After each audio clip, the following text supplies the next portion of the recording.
Welcome back to Teacher Mama Tutorial Channel.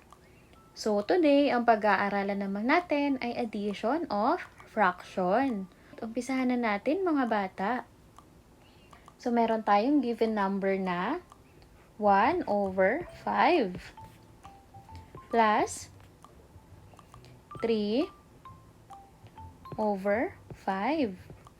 Mga bata, ano muna ang tawag sa number sa taas?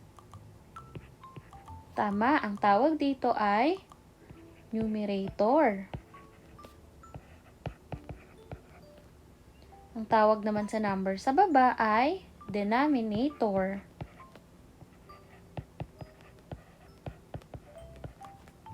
Okay, so bago tayo mag-add or bago natin pagsamahin ng fraction, dapat sila ay pareho ng denominator. Okay.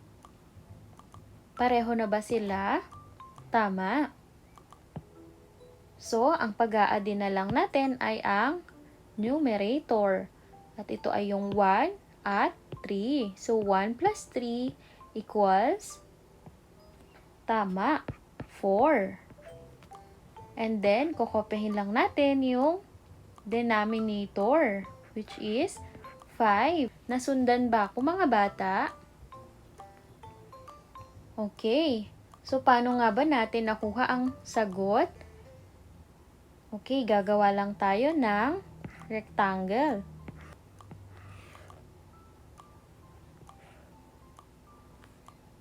At ito ay hahatiin lamang natin sa 5.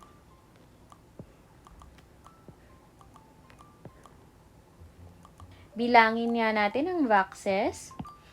1, 2, 3, 4, 5. Bakit ba 5? Dahil 5 ang kaniyang denominator. Okay, ito ay si 1/5. So, isunod naman natin si 3/5. So, gagawa ulit tayo ng box.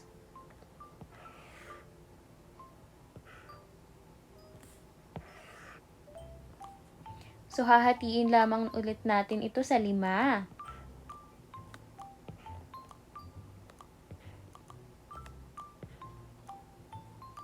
Okay, ito ay si 3/5.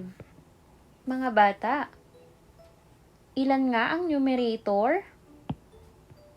Tama, 1. So, 1 lamang ang ating kukulayan. Dito naman sa baba, 3. So, ibig sabihin, 3 ang ating kukulayan. Tama. 1, 2, 3. So, pag pinagsama natin, ilan nga ba? Gagawa ulit tayo ng boxes.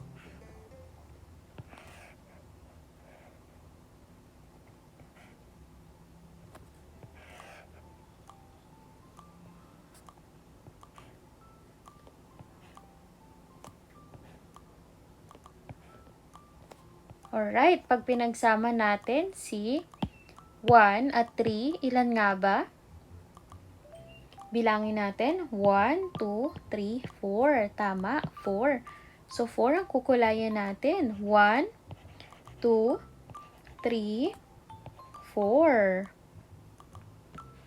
Kaya ang ating tamang sagot ay 4/5. Nakuha ba mga bata? Sana ay may natutunan kayo. Huwag niyong kalimutang mag-subscribe at pindutin ang bell button para lagi kayong updated pag meron tayong video. Huwag niyo rin kalimutang i-share ito sa iba mga bata. Maraming salamat. Ingat!